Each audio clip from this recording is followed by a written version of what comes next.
eso pusimos a descansar la amígdala del cerebro.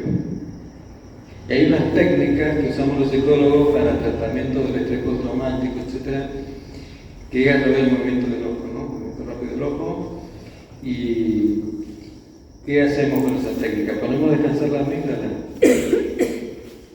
y sacamos el trauma de encima. ¿Dónde está sentado el trauma? En la amígdala.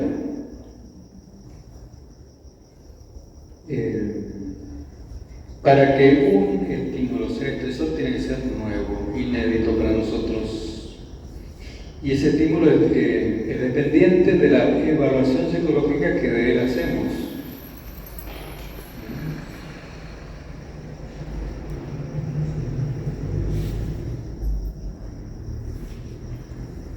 En el distrés también hay una etapa aguda de alarma, hay un esfuerzo por mantener la vida y ahí ofrecemos resistencia, pero nuestro esfuerzo no alcanza y ahí claudicamos, viene el agotamiento.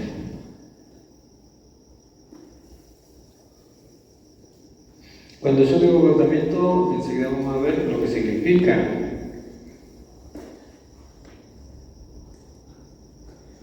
Y bueno, en la instancia de alarma está el eje neural trabajando, en la resistencia al neuroendocrino y en el agotamiento solamente el eje hormonal. Hay peligros potenciales y cercanos. La respuesta ante un peligro potencial es evaluar el riesgo e inhibir la conducta. Y en peligros cercanos, la lucha o la huida. ¿Cuál será la gravedad del factor de estrés? Y dependerá del significado que le demos. Y si es imprevisible e imposible su control por nuestra parte. Y el daño que nos puede hacer ese factor depende del grado, la intensidad del estímulo, de la duración, si es reversible o irreversible, del ambiente donde estemos y del contexto personal.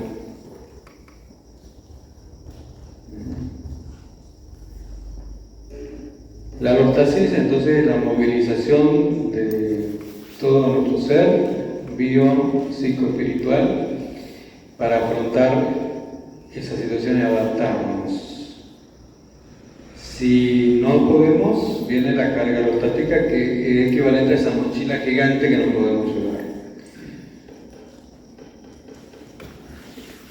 Hace pocos días, por eso yo me demoré hoy porque me llegó anoche, la Asociación Cardiológica Argentina sacó un consenso multidisciplinario para el abordaje del estrés crónico. ¿Por qué? Porque se ha incrementado enormemente la cantidad de personas afectadas de ACV y de infarto agudo del miocardio. ¿Por qué? Porque los recursos adaptativos nuestros ya no dan más. ¿Por qué? Por la situación socioeconómica. Disculpe, ¿le puedo hacer una pregunta? Sí. Usted habla de recursos adaptativos y de condiciones adaptativas. ¿Cuáles son los recursos adaptativos? Una duda que... Vamos despacito. Ya vamos a llegar a eso. Sí. Gracias.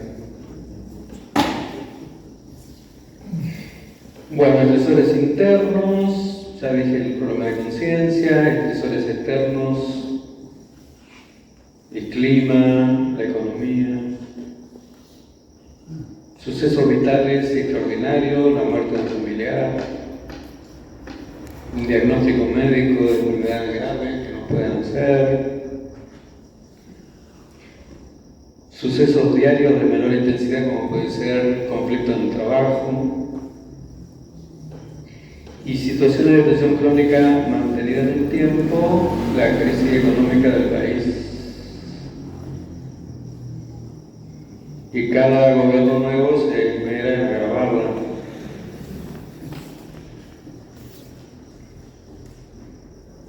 Yo en el ET15 que me hicieron un reportaje y en Canal Videocable dije lo mismo que estoy diciendo acá. como científico, yo estoy pidiendo a los políticos o exigiendo a los políticos que se dejen de embromar, porque la cuestión del estrés, con todas las consecuencias que enseguida vamos a ver, ya es una cuestión de salud pública. ¿Y quiénes están enfermando al pueblo? Los políticos. Y miren que yo no había ninguno.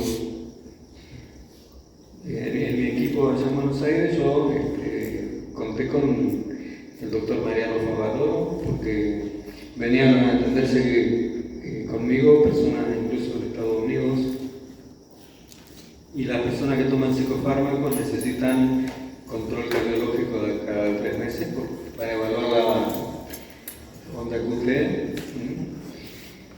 que puede desbalancearse a causa del psicofármaco y morirse. Y Mariano es primo de René, y el que le cajoneó el cheque y le demoró el pago a René se llama Rodríguez Larreta, y la asesora de Rodríguez Larreta de aquel momento, María Eugenia Vidal. Entonces yo estoy muy enojado también con el hecho que la ministra de Educación de la Ciudad de Buenos Aires no es educadora, que el ministro de Relaciones Exteriores no es diplomático, que el ministro de Economía no es economista, y no quiero hablar de este río porque no sé, pero yo espero, dije en un video cable, que la ministra de Salud sea profesional de la salud. Espero. Creo que es asistente social. Por eso es que el país no sale adelante. Pero que una forma de afrontamiento de mi estrés es decir las cosas. Desde mi lugar de científico. Porque yo me llevo 10 años de investigación a hacer el doctorado. Trabajando en el hospital MIS con enfermos de SIDA. Ahora, si yo con pasión hice mi trabajo de investigación para aportar algo a la humanidad, lo hice a través de demostrar la hipótesis que tenía al inicio, es porque confiaba que los otros actores sociales están haciendo bien las cosas. Entonces, sigo para adelante. Respuesta ante la gente estresor. Tenemos todos, de forma individual, un umbral personal de vulnerabilidad ante la gente estresor y una habilidad innata para soportar el estrés. Solo cuando el estrés nos agobia y nos produce malestar es cuando podemos considerarlo perjudicial.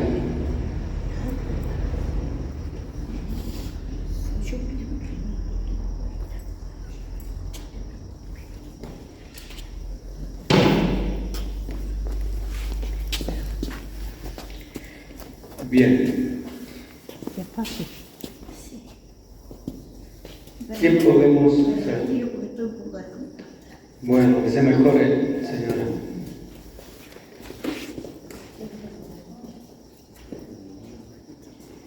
Hay dos condiciones que no nos ayudarían si tuviéramos, es el patrón de conducta tipo A y la personalidad tipo B, que enseguida vamos a ver de qué se trata.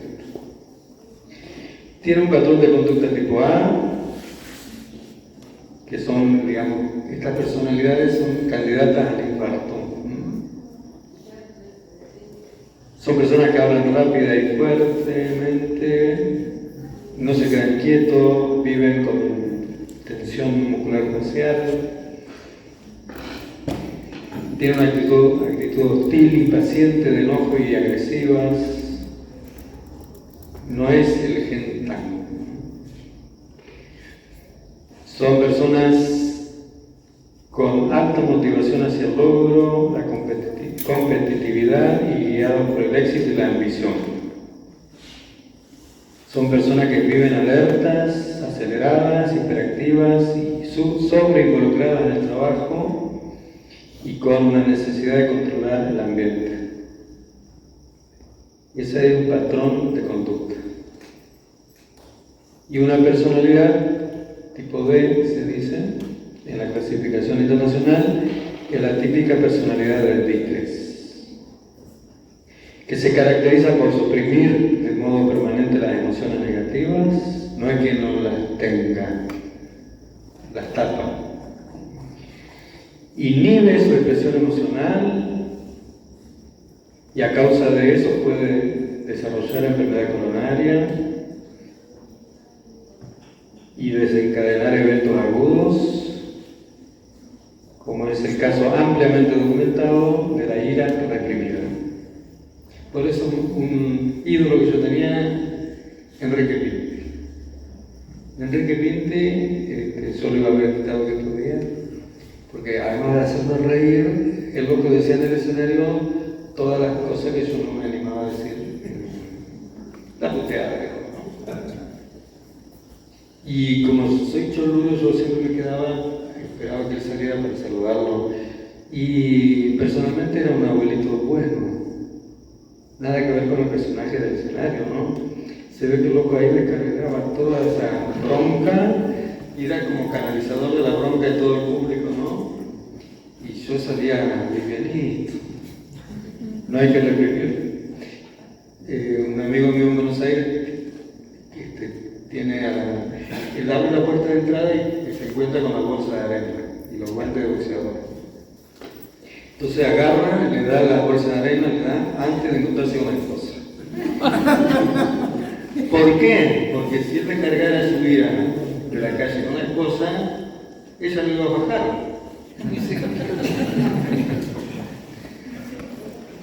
Entonces luego le cargaba la ira contra la bolsa de arena. La depresión y la inhibición social son factores que pueden aumentar la mortalidad por un evento coronario agudo. Fíjense ustedes lo que pasó en la pandemia, que nos encerraron y inhibieron nuestro contacto social. Hubo muchos casos de eventos de personas infectadas o con ACV. La afectividad negativa es un estilo de afrontamiento que señala diferencias individuales entre estrés psicológico, queja somática y autoconcepto. La personalidad tipo D provoca la enfermedad coronaria. Directamente, potencia trombosis arterial. Desarrolla esquema silente, favorece fibrilación ventricular. Es decir, no estamos hablando de colesterol. Estamos hablando de un componente psicológico. Indirectamente, la personalidad tipo D genera hábitos nocivos, no se adhiere a los tratamientos, no se comunica con su médico, siendo personas entonces propensas a isquemia de miocardio, arritmias ventriculares y eventos cardíacos fatales. Ahora está latiendo. Bueno, esta es la carátula del consenso de aspectos psicosociales en enfermedad cardiovascular. Tiene 130 páginas este consenso. ¿Y por qué lo sacaron en octubre los miembros de la Asociación Cardiovascular Argentina? Porque están tan enojados como yo, con los políticos. Porque están enfermando el corazón de la gente. Y hay un síndrome que se llama el Takotsubo, o el síndrome del corazón roto, donde el corazón, una parte del corazón se abomba como si fuera esta vasija. En la placa esta se ve. Y la persona tiene síntomas parecidos a los de un infarto. pero no es infarto, es Takotsubo. Sudor frío, dolor en el pecho, debilidad, falta de aliento, ritmo cardíaco irregular. Y va a terapia, pensando con infarto. Le hacen análisis de sangre, no está el indicador de infarto, le hacen un estudio de imagen y tiene Takotsubo. No se va a morir de esto, pero va a tener un problema en su calidad de vida. Circunstancias que generan el Takotsubo. Muerte de la madre, muerte del padre, fiesta sorpresa, muerte del esposo, noticias trágicas, hablar en público. Yo estoy con río de Takotsubo, acá con ustedes. Discusión furiosa. En Buenos Aires se ve dos automovilistas que se bajan del auto, como que se van a suicidar entre los dos, después se suben y sigue cada uno su camino. Bueno, en ese ratito que discuten, le puede dar un Takotsubo. Enterarse de la muerte de un amigo, el temor a un procedimiento médico. Por eso tiene que ir al psicólogo, para que lo prepare con hipnosis. Yo le quería preguntar a Silvina si me autoriza a hipnotizarlo a todos acá en este momento y hacerlo cantar como gallina y gallina. Recibir la citación judicial puede generar un Takotsubo al que la recibe. La muerte de un hijo, robo a mano armada. Perdón, pero ese Takotsubo sería como un infarto. ¿O no? Da los síntomas de infarto, pero no hay infarto. Es la súbita deformación de una parte del corazón. Es como yo te dijera, por usar una palabra muy didácticamente, ¿no? La uso, es como que se herniara el corazón. Como que se deforma. Se deforma y produce esa deformación la forma de una vacina. La vuelve atrás. Y entre esa forma deformada, esa parte deformada del corazón y el corazón está unido por un cuello muy finito como el de la vasija. ¿No vuelve atrás eso? No.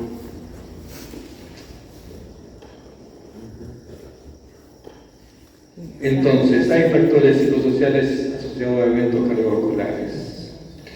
Factores individuales o intrínsecos, que son factores emocionales, trastornos afectivos, como puede ser ansiedad, depresión, hostilidad e ira.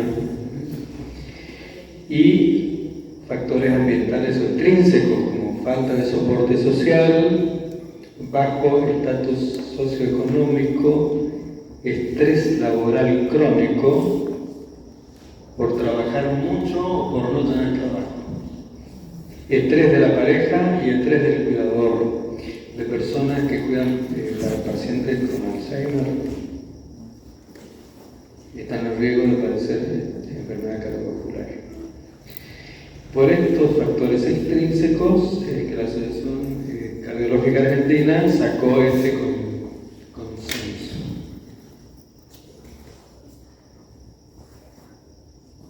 Recomendaciones hacen ellos en este documento. Dice: el estrés psicosocial se asocia al incremento de la mortalidad cardiovascular, por lo que se recomienda su incorporación en la estratificación del riesgo cardiovascular global.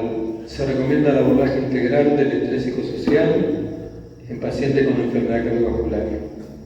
Se recomienda la derivación a salud mental ante la detección de síntomas compatibles con estrés, ansiedad o depresión en pacientes con enfermedad cardiovascular.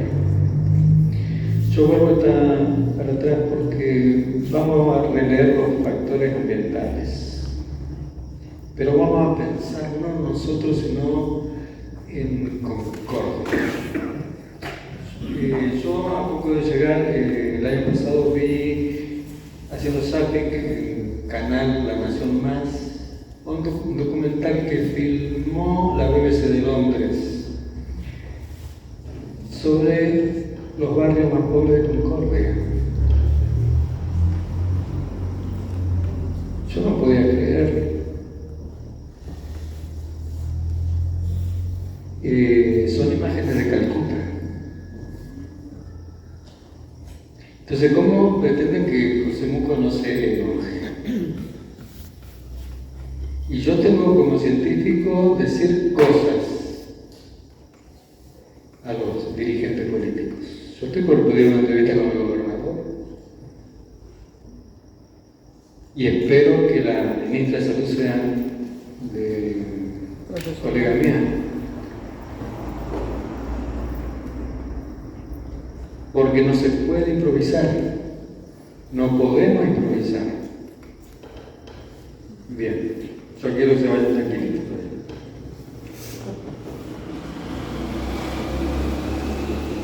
Ve, el estrés psicosocial tiene un componente biológico que es necesario, tiene que tener un componente que son las reacciones psicológicas y un estrés social. El componente biológico está comprometido porque comemos mal. ¿Cómo incorporamos aminoácidos esenciales? Que no lo fabrica el organismo. El triptofano es un aminoácido esencial que la materia prima que los intestinos y el cerebro usan para fabricar un neurotransmisor que se llama serotonina. Cuando la serotonina está en baja, hay depresión. El colesterol por debajo del mínimo produce depresión con riesgo de suicidio. La anemia crónica produce un estado de angustia permanente.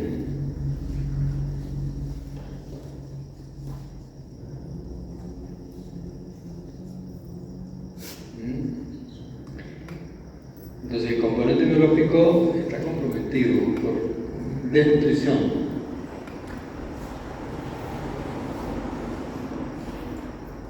Entonces sube la adrenalina y sube el cortisol. La adrenalina aumenta la frecuencia cardíaca, la presión arterial, el cortisol aumenta la glucemia,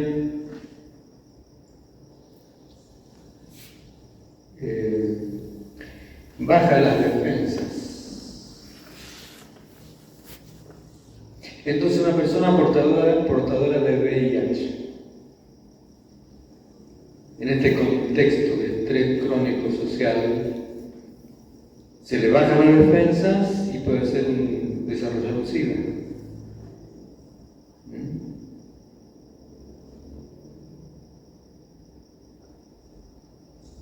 El estrés crónico aumenta el riesgo de padecer ansiedad, depresión, problemas digestivos, dolor de cabeza, tensión y dolor muscular, ACV, infarto agudo de miocardio, problemas de sueño, demencia.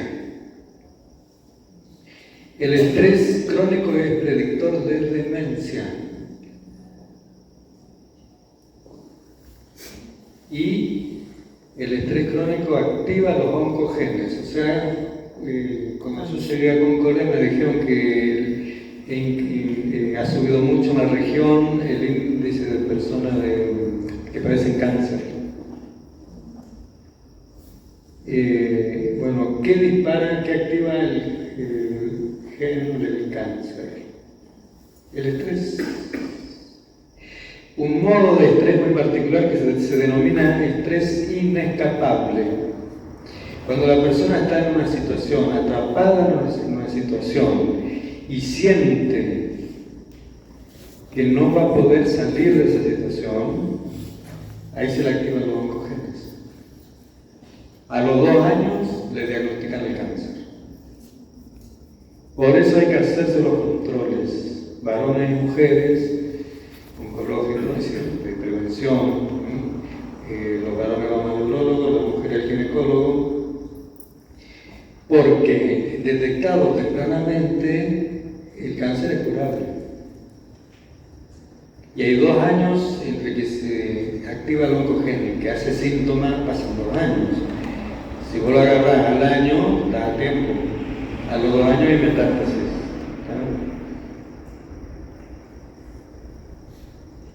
SIDA, bueno, hay un estresor muy importante para las personas portadoras del VIH, que es la discriminación.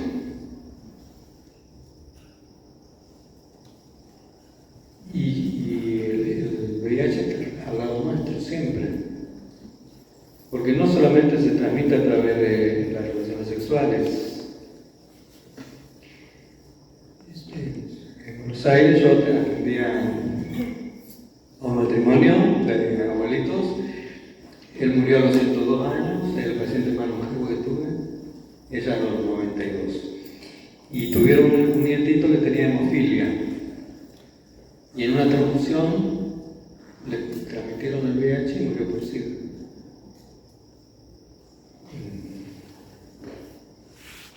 La mamá embarazada transmite su nivel de cortisol elevado al niño a través de la placenta. Y entonces el niño, el feto que es vulnerable y reacciona ante el estrés materno, el cortisol elevado de la mamá le afecta al niño el sistema cardiovascular, le produce hipertensión arterial fetal. Cuando nazca va a ser un chico hiperactivo, irritable, con problemas de sueño, bajo de peso y problemas de alimentación.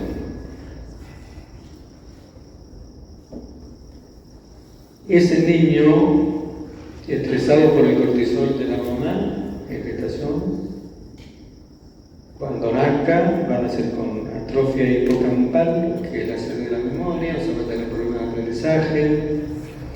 Y en los niños varones, cuando crezcan y se desarrollen, van a tener el pene chico. ¿El tamaño importa?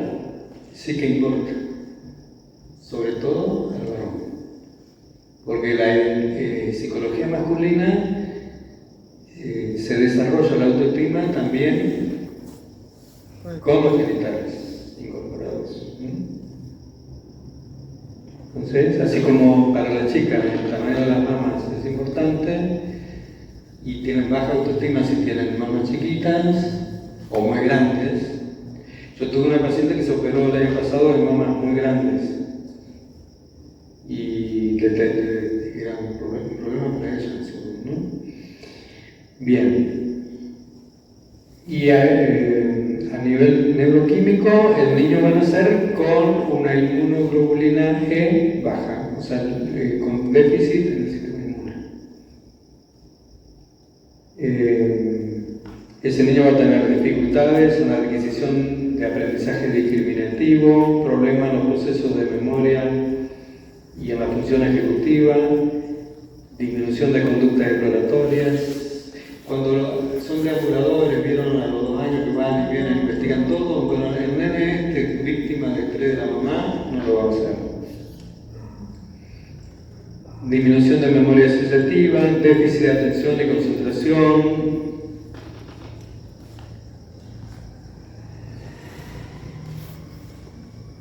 El estrés materno. Vamos a hablar de la mamá. La mamá embarazada, con estrés, o sea, el cortisol por las nubes, y un soporte social bajo, ¿qué le va a causar a ella? Una baja de la cantidad de linfocitos, o sea, su sistema inmune va a quedar debilitado. Entonces, proclive a padecer enfermedades. El estrés materno más la ansiedad en ella va a causar nacimiento prematuro del chico. Por eso, folclóricamente está el consejo de generación en generación, que a la mamá embarazada hay que protegerla de estrés. Esto que yo les estoy contando son conocimientos no muy antiguos de las ciencias de la salud, pero ya el sentido común de las abuelas era cuidar a la mamá.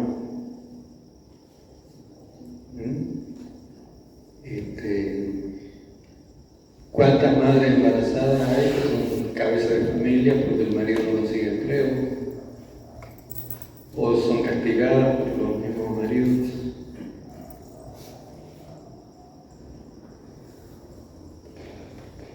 Bueno, el estrés impacta en el sistema inmune, disminuye los linfocitos,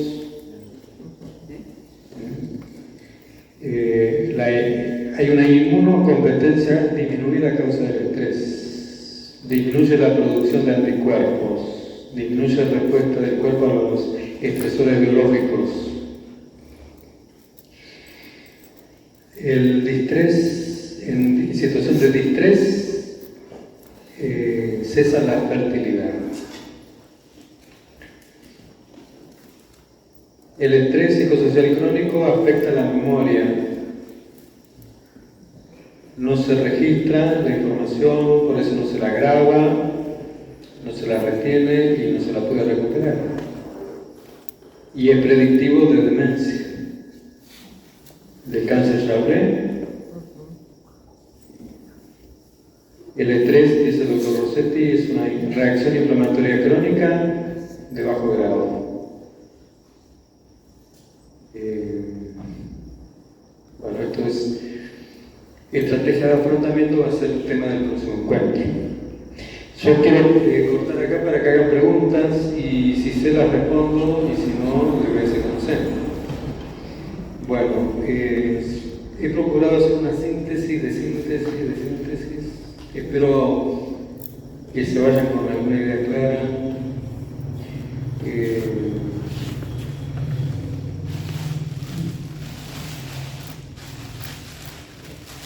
Y que, bueno, esa imagen deje de ser nuestra.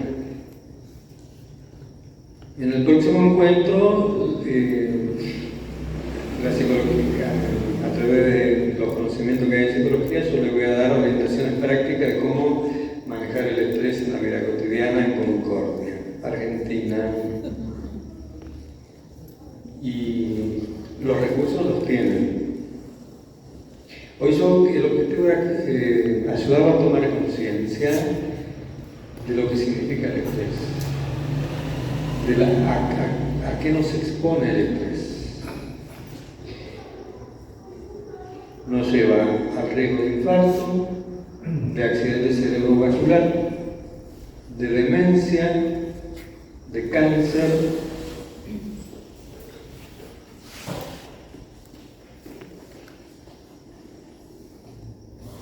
Y ahí está la síntesis. Entonces, hay cosas que podemos hacer para amortiguar todo esto y evitar todos esos riesgos. Por supuesto, lleva a la depresión anímica. Y al suicidio también. Sí, y de la depresión al suicidio.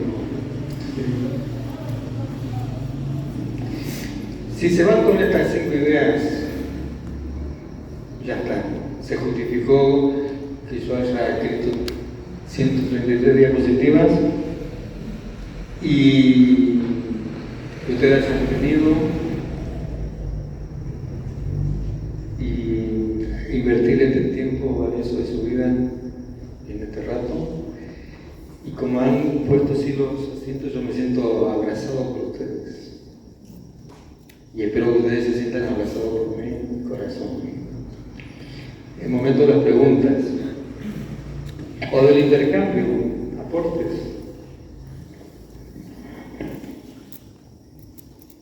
El cuerpo haciendo hábitos nuevos, ahora conociendo todo esto, haciendo hábitos nuevos. El cuerpo puede revertir el funcionamiento de la funcionalidad. Eso es claro. Bueno, lo que no mencioné, para no saturarlo con la información, es que el estrés congela la neuroplasticidad y la neurogénesis, es decir, congela la capacidad que tiene el cerebro de fabricar nuevas neuronas y envejece el cerebro. Así como las drogas de consumo de psicoactivas se llaman, drogas como la marihuana, cocaína, etcétera, envejecen el cerebro. Hoy tenemos jóvenes con cerebros de viejos a causa de estas sustancias. El estrés es lo mismo. Atrofia el hipocampo. La sustancia gris, o sea, la que rodea la más periférica del cerebro, mide 5 milímetros. Y el estrés lo que hace es afinar, bueno, de a poquito, ¿no? De a poquito. Lo que hace el estrés también es activar la liberación de radicales libres, que quitan oxígeno y envejecen y matan las neuronas.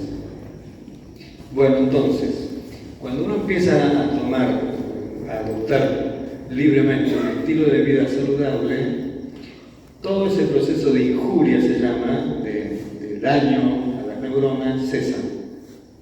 Y ahí se reactiva la capacidad de producir y fabricar nuevas neuronas, empieza a bajar el nivel de estrés del páncreas, entonces la insulina puede, digamos, controlar verdaderamente la glucemia, mejora la diabetes, porque todo este caos de citoquinas inflamatorias,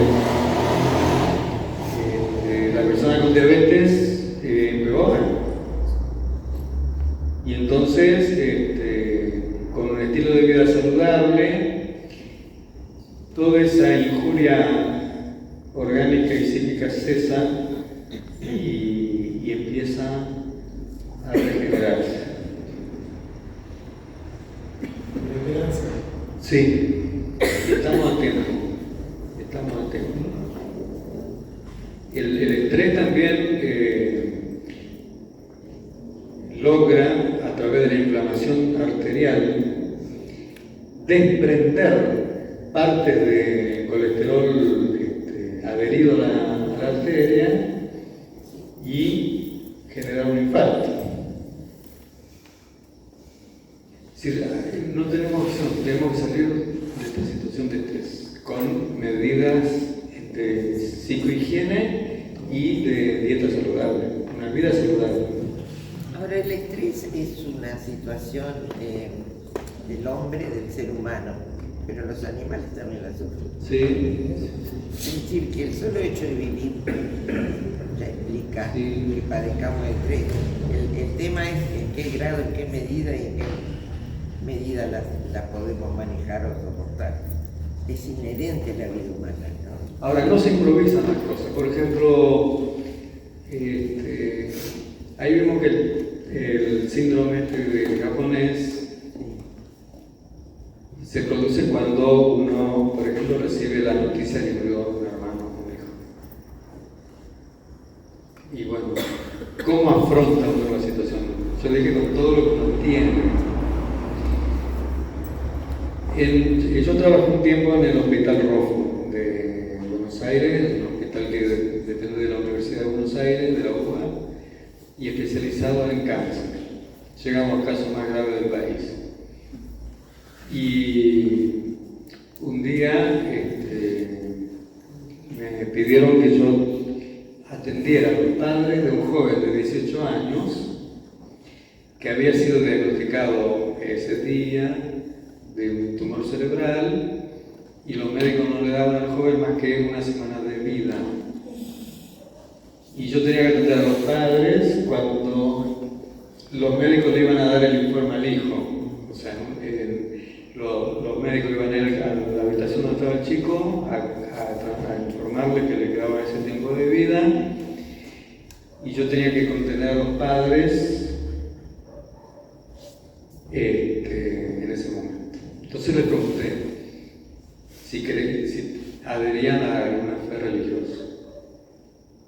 Y ellos me dijeron no. Y yo pensé, estamos en problemas entonces. Porque la fe religiosa para el psicólogo es una fortaleza que tiene el consultante, no una debilidad, una fortaleza, es un recurso que tiene. Entonces le pregunté, ¿a qué recurrieron ellos en otra situación crítica? Entonces me dijeron a la unidad de la familia, entonces yo trabajé por ese lado. Otro día tuve que atender, me dijo la jefa del servicio, le voy a confiar un paciente muy especial, porque es el papá de una médica del Rojo. El señor Santiago del Estero, que había ido para que lo atiendan ahí, porque estaba su hija. Yo lo tenía que preparar porque al otro día le iban a amputar la lengua porque tenía cáncer de lengua. Entonces él pasa el señor al consultorio, lo recibo y para entrar en tema le digo, bueno, ¿a qué se dedica el ingeniero agrónomo? Bueno, qué bueno, le digo, ¿qué es lo que más le gusta hacer en la vida? Le pregunté yo para entrar en tema, romper el hielo, comer y hablar. Fue la respuesta.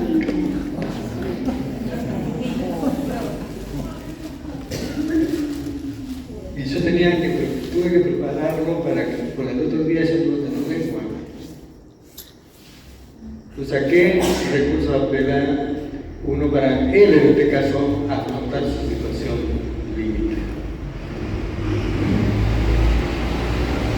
Lógicamente que trabajé remando dulce de leche y contracorriente, ¿verdad? Y ahí aparece el concepto de resiliencia. No nos quebramos.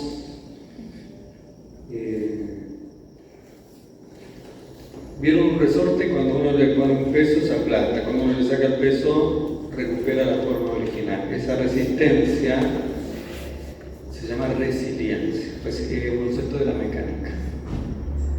Por eso, y Silvina hizo muy bien en decir que soy técnico electromecánico, porque yo comprendí muy bien el concepto de resiliencia, porque justamente trabajé en la escuela técnica en el taller.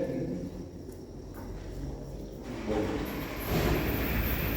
En el ser humano lo que se ha visto es que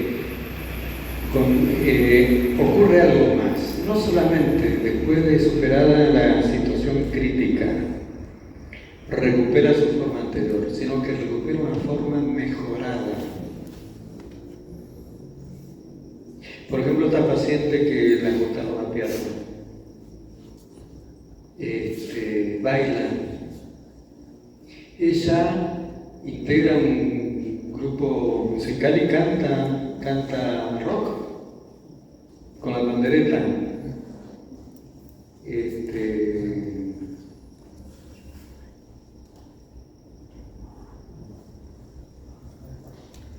Podría contarme más cosas de ella, pero no. A ver, otro caso que yo haya visto. Bueno, me acuerdo que un colega que hace psicología laboral me llamó un día y me dijo, José, ¿puedes atender a un muchacho que está descompensado? Porque después te cuento por qué. Bueno, le digo, yo termino a las 21 horas, así que acercarlo a las 21 horas. Entonces, yo vivía, el consultorio estaba en el primer piso, así que subimos al consultorio los tres. El muchacho, el colega y yo. Bueno, con mi colega hablamos 2 minutitos, qué sé yo tenía eso del escritorio, y al acompañarlo a la calle me dice, ¿leíste el WhatsApp que te mandé? No, le digo, no tuve tiempo. Porque ahí te comentaba por qué está en crisis este muchacho. Es que hoy le dijeron que tiene HIV. Y bueno, este muchacho literalmente se quería matar. Y bueno, lloraba con desesperación. Y la intervención que yo pude hacer ahí fue abrazarlo y después calmarlo, empezar a trabajar. Y bueno, a la semana que había escrito un poema a Dios tan lindo, cantado por él, más lindo. Y hoy ya con el tratamiento antirretroviral es indetectable el virus, tiene vida normal y es feliz. Situación límite. Pero es una burrada decir que el estrés es parte de la vida. A mí me parece que es parte de la vida. Sí, parte.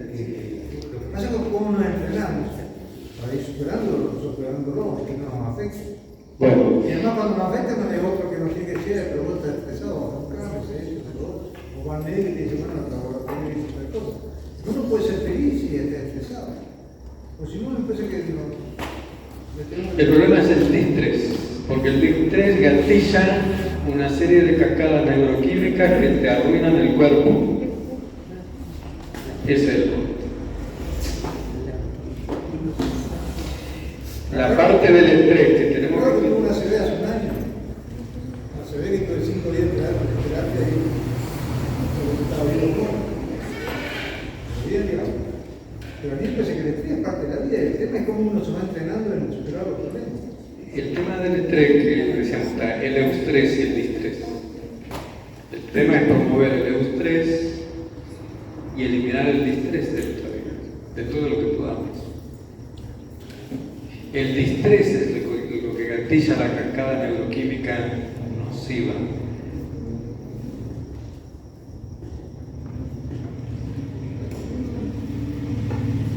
Por ejemplo, una persona que está con un distrés muy grande y está luchando por la supervivencia, es candidata al cáncer de hígado, lamentablemente. Y el cáncer de hígado está asociado a la supervivencia. Supervivencia en el sentido económico-social. Sí. Yo digo, ¿por qué a estas reuniones me invitan a los políticos para que aprendan? No, que yo me voy a encargar de ir a verlo a ellos. Pero tendrían que estar un montón acá para que tomen conciencia todos. Pero lo importante es que nosotros tomemos conciencia y como soberanos que somos, empecemos a ejercer nuestros derechos ciudadanos en paz. Lo que pasa es que nos quedamos muy calladitos tampoco nosotros como Pero la sociedad. salida es política. Al final, toda la salida es política. Sí, pero Somos política, Mazana, maestro, todo lo que vos quieras. Pero es política. El mensaje de no político, la politicidad también falta como la política se llama. Sí. Porque Aristóteles le dice el hombre es un ser político. Hobbes dice el hombre es el lobo del hombre. Si somos extremadamente buenos, tenemos que ponernos de acuerdo. Y si somos malos, delegamos en otro que nos organice un poco la vida para que no nos matemos entre nosotros, que es el Estado. Lógicamente que el Estado tiene que estar en buenas manos. Doctor, en relación a eso, la ministra de la Provincia se llama Sonia Velázquez y es licenciada en trabajo con ustedes. Me ha dado una mala noticia. Sí, perdón, no es real. En la actualidad. Entonces yo espero que alguien le sume al gobernador lo que yo dije en videocambio que está procediendo. Ya está enteradísimo, debe estar enteradísimo. Pero usted no se va a entrevistar con él. Si me da audiencia. Bueno, vamos a ir a hacer una No, ya. Todos llegan. Aportes, preguntas.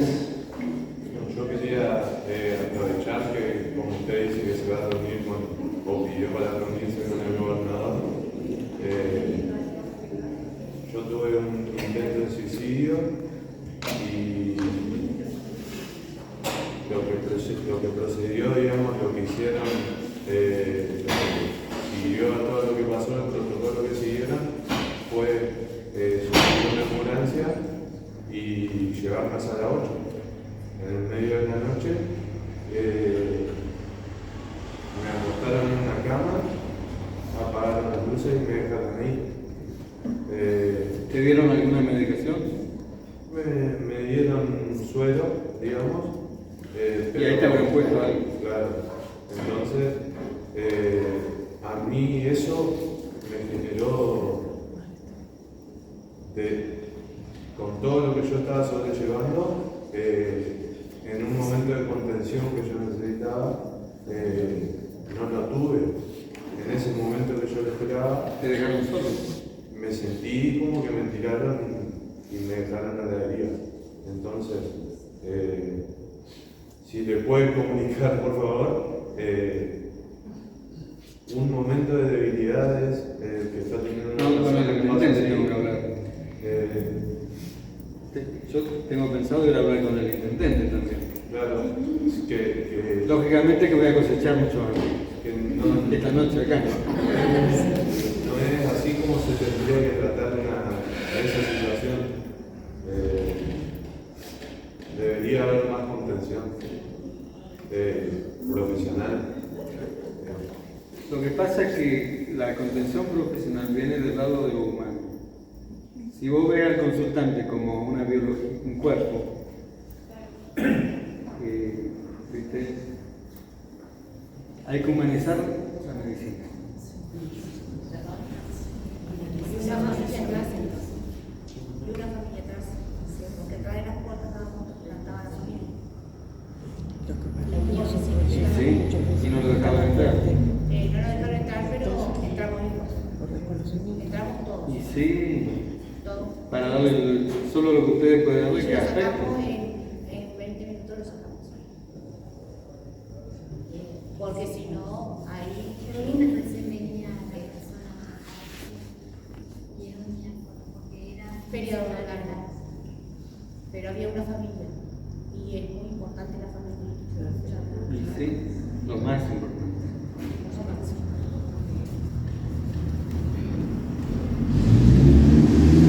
Y hace mucho te pasó eso.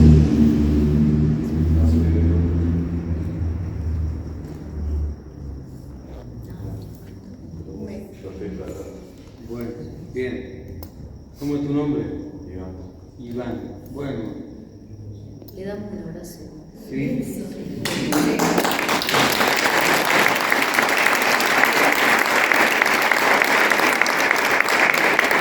Mira, a vos te hace falta un Felipe, ¿viste?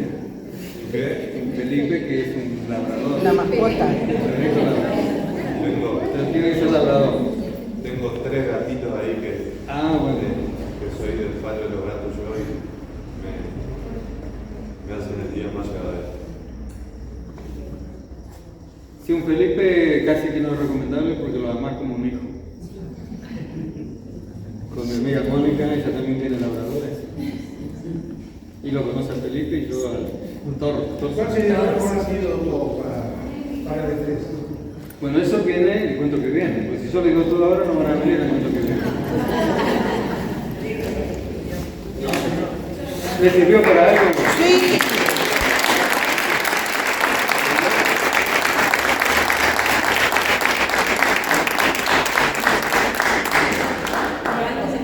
Muchísimas gracias por haber venido. La verdad que Gracias a ustedes. tercer miércoles. Eso te voy a preguntar qué fecha es el próximo. Tercer miércoles. ¿Cuándo cae? Tercer miércoles. Tercer miércoles. O sea, tercer martes, perdón. Ah, tercer martes. Tercer martes. Sí, el martes que viene es el próximo. Nos está interesando con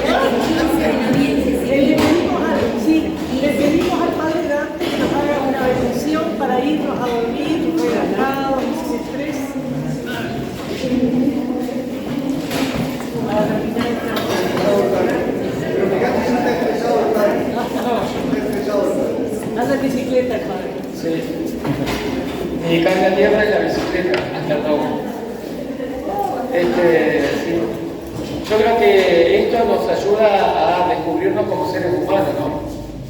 Y que el ser humano tiene que reconocerse que le falta una pata. Y esa pata, para poder seguir caminando en este mundo, es Dios. Necesitamos de espiritualidad, porque ya Jesús lo dijo, ¿no? Vengan a mí los que están heridos y agobiados, yo los aliviaré. Justamente el gran problema del hombre en este tiempo es no reconocer esto. No reconocer esto. Y el hombre que no reconoce su necesidad de Dios va a tratar de llenar su corazón de cualquier pavada, lo cual va a hacer que experimente mayor vacío existencial. Y así nos revolcamos en nuestro propio barro. Cuando Jesús dice, yo soy la solución de tu vida, ¿no? Pero bueno, tratemos de descubrir eso para nosotros y compartirlo con los hermanos. ¿Cuánto dolor hay hoy en día que se podría solucionar o sobrellevar con fe? Pero con la verdadera fe, no fe en cualquier cosa, porque el hombre que no cree en Dios termina siendo un ser crédulo, se entrará a cualquier cosa, ¿no? Como la de la Entonces, bueno, le pedimos al buen Dios que nos creó y que quiere completar lo que nos falta, porque nos quiere felices, que nos acompañe en esta noche y que nos dé la gracia de descubrirlo como aquello justo que nos falta para completar nuestras debilidades. Que el Señor los bendiga, los proteja y acompañe, les muestre su rostro y les conceda la paz. En el nombre del Padre, del Hijo y del Espíritu Santo. Amén. Bueno, muchas gracias por Gracias.